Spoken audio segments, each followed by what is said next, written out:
Se você está horrorizado com o que Carlos Barigotti, presidente da Anatel, disse sobre a censura nas redes sociais, e quer saber por que eles batem tanto na direita na questão da censura, então senta aí e pega a pipoca que lá vem história, pelo site Politize. E não é a primeira vez na história que isso acontece. Todos conhecem a história da censura na época que os militares calaram a voz da esquerda comunista no país. Censura, parte 1. Mas para falar de censura, temos que entender o que é realmente censura, do ponto de vista do direito constitucional. Censura é todo procedimento o qual visa impedir a livre circulação de ideias contrárias aos interesses dos detentores do poder político. Isto é, qualquer cerceamento de informação ou mensagem em prol de interesses particulares.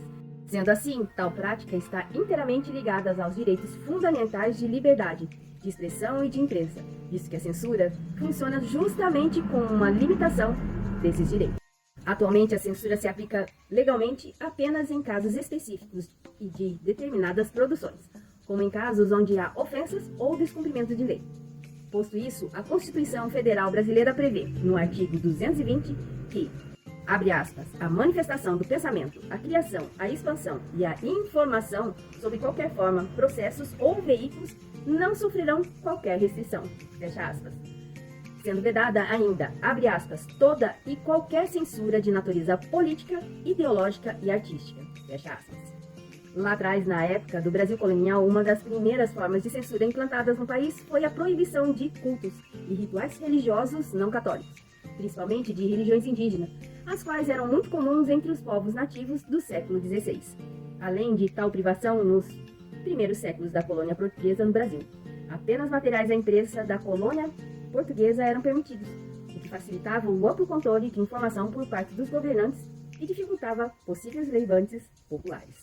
Ao longo dos séculos XVII e XVIII, com a popularização dos impressos, os quais facilitavam a circulação de diversas ideias e opiniões, a censura foi novamente intensificada, uma tentativa de impedir a propagação de visões revolucionárias. E ademais, com o crescimento das religiões protestantes por toda a Europa, a reforma religiosa também se tornou uma possível ameaça ao poder do catolicismo no Brasil. E assim, o fortalecimento da censura se tornou uma das principais formas de impedir tal revolução. Por fim, com a vinda da coroa portuguesa para a colônia, muitas restrições permanecem, mas algumas aberturas podem ser percebidas, haja vista a maior circulação de jornais e o crescimento de diversos setores artísticos. A República Velha e a Era Vargas, com o Império Brasileiro no século XIX, foi pautado no autoritarismo e, consequentemente, com diversas formas de censura. O início da República Brasileira manteve grande parte desse caráter, ou seja, com governos tipicamente autoritários. Entretanto, um dos períodos mais marcantes da República Brasileira, a Era Vargas, foi um importante momento para a expansão da censura e do cerceamento de outras liberdades no Brasil. Ao longo dos anos do Estado Novo, regime autoritário de Getúlio Vargas entre 1930 e 1945, o controle dos meios de comunicação foi a principal estratégia do governante para construir e manter uma boa imagem. A criação e o funcionamento do DIP, Departamento de Imprensa e Propaganda, foi fundamental não só para difundir as ideologias e os valores do governo, mas também para controlar todo o conteúdo da imprensa brasileira concentrada principalmente no rádio e censurar diversas produções artísticas. Lembrando que Vargas travava uma guerra ideológica contra o comunismo no Brasil. E os militares e civis que participavam eram membros da Aliança Nacional Libertadora. Esta tinha a ideologia de esquerda e era liderada por Luiz Carlos Prestes.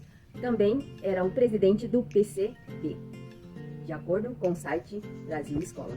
Já na ditadura militar foi o período em que a censura foi mais explorada no Brasil.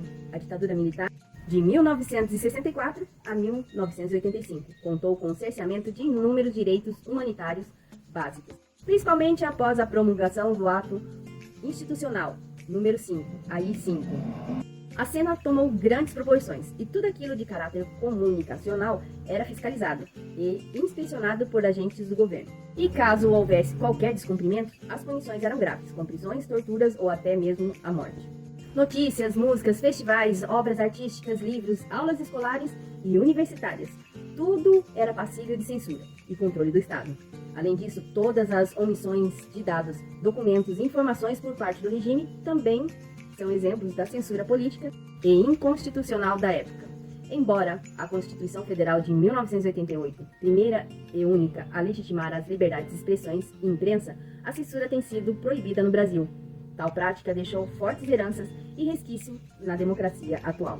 Como podemos ver, a utilização do instrumento de censura é característica de regimes autoritários. Em regimes democráticos, por outro lado, a liberdade de expressão, pensamento e manifestação são pilares essenciais. E por essa razão, que a Constituição Federal de 1988, que marca a redemocratização do país, garante a liberdade de expressão e condena a censura. E aí, você concorda que depois de 1988 não existe mais censura no Brasil?